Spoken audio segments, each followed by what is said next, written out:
Betting app promotion కేసులో మరోసారి hero రానాకు ED నోటీసులు జారీ చేసింది. ఆగస్టు 11న హాజరు కావాలంటూ ఈడీ నోటీసులు సర్వ్ చేసింది. వాస్తవానికి బెట్టింగ్ యాప్ కేసులో రానా దగ్గుబాటికి ఎన్ఫోర్స్మెంట్ డైరెక్టరేట్ హైదరాబాద్లోని ఈడీ జోనల్ ఆఫీసులో ఇవాళ హాజరు కావాలని తొలుత ఆదేశించింది. అయితే తాను ఓ సినిమా షూటింగ్లో బిజీగా ఉన్నందున రాలేనని అధికారులకు సమాచారం ఇచ్చారు.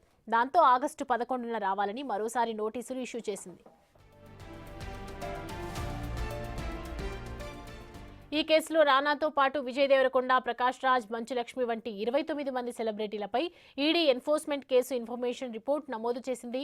ఈ celebrities Junglee rummy, A23, Jeetwin, Parimatch, lotus 365 వంటి చట్ట విరుద్ధమైన బెట్టింగ్ యాప్లను ప్రమోట్ చేసినట్లు ఆరోపణలు ఉన్నాయి. ఈ యాప్ల ద్వారా భారీ మొత్తంలో నిధులు హవాలా ద్వారా మనీ లాండరింగ్ కు గురైనట్లు ఈడీ అనుమానిస్తోంది.